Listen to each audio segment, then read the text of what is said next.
বন্ধুরা সবাইকে আসসালামু আলাইকুম। আর একটি নতুন ভিডিওতে আপনাদেরকে স্বাগতম। তো আজকে আলোচনার বিষয়টা হচ্ছে যে আপনি কোন কোম্পানির বীজ আপনার গাভীকে দিবেন, কত পার্সেন্ট কোন গাভীকে কত পার্সেন্ট বীজ দিবেন, আর কত পার্সেন্ট বা কত নাম্বার ষাঁড়ের বীজটা দিলে আপনার বকনা বাছুরের সংখ্যা বেশি হয়।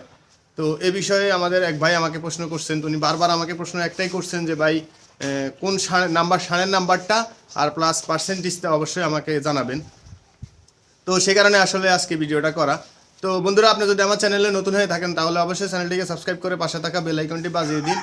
আর আমি হচ্ছি ভাই এখানে রাখাল, তো গরিব মানুষ আর কি।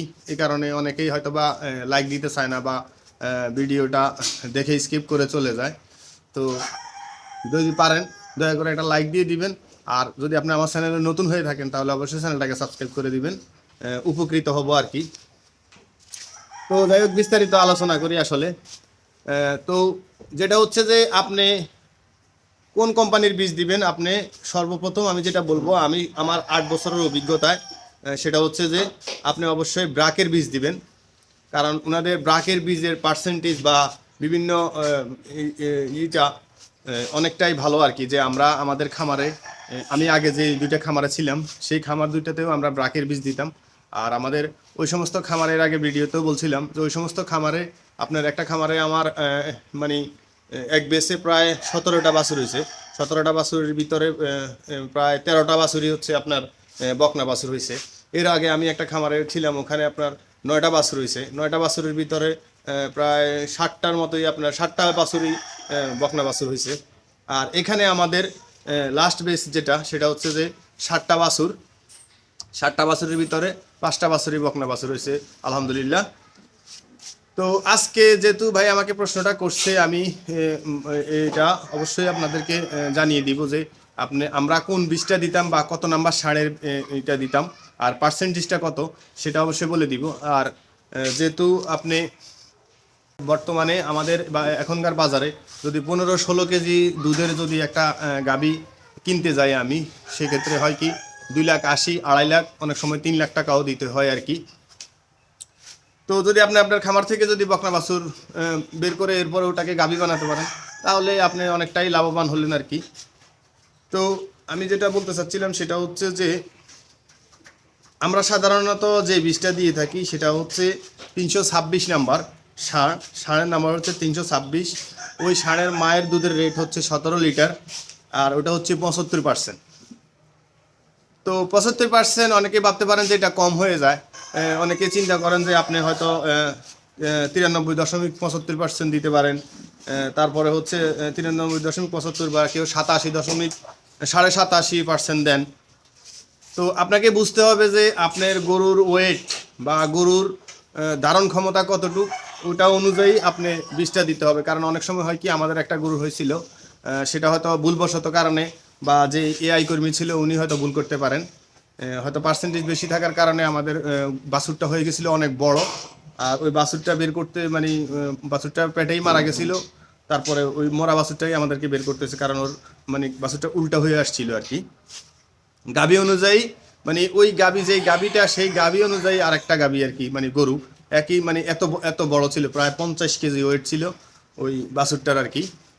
তো আপনি একটা বিষয় মাথা রাখবেন, সেটা হচ্ছে যে আপনার কোন গরুতে, অনেকে আমরা চিন্তা করি যে 100% বীজ দিমু, অনেক বড় বাছুর হবে, অনেক কেজি দুধ দিবে।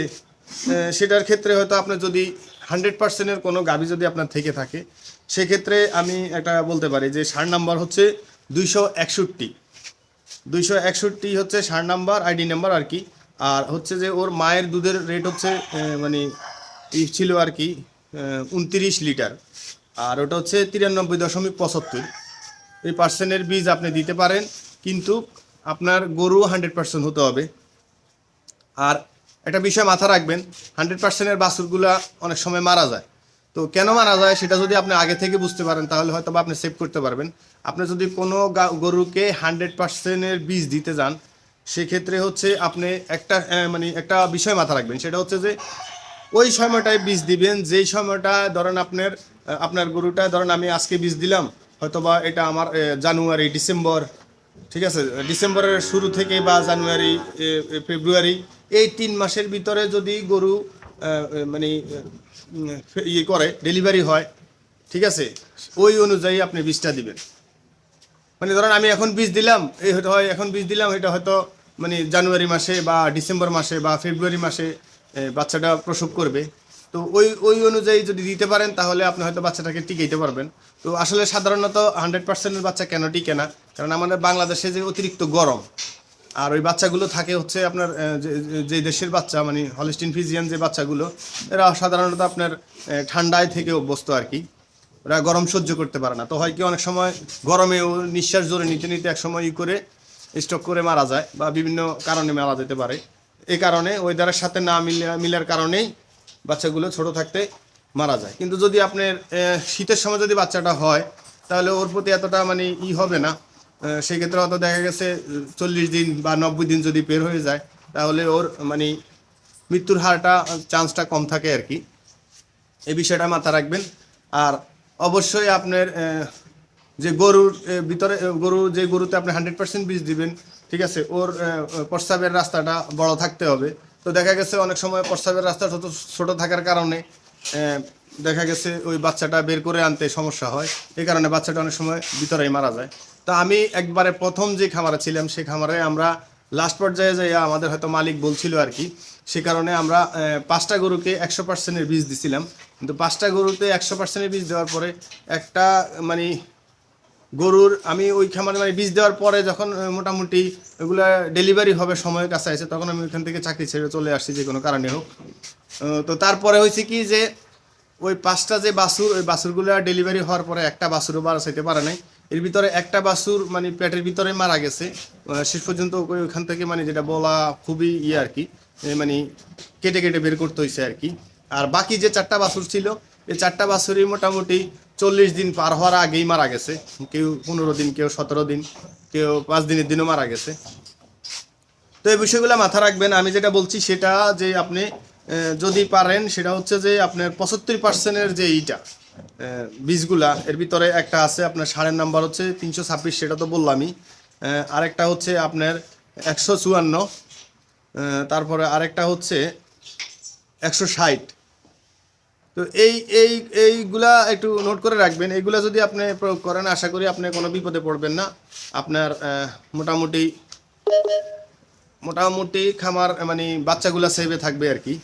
আর মোটামুটি বকনা বাছুর হওয়ার সম্ভাবনা বেশি হচ্ছে, আমরা যেটা দেই আর কি সেটা হচ্ছে 326। তো আশা করি ভিডিওটি দেখে আপনার ভালো লাগছে। আমার মোবাইলের চার্জও শেষ হয়ে আসছে আর কি। তো ভালো থাকবেন, সুস্থ থাকবেন সবাই। ভিডিওটিতে একটা লাইক করে দিবেন, দোয়া করুন আমাদের জন্য। আসসালামু আলাইকুম রহমতুল্লাহি ওয়া বারাকাতুহু।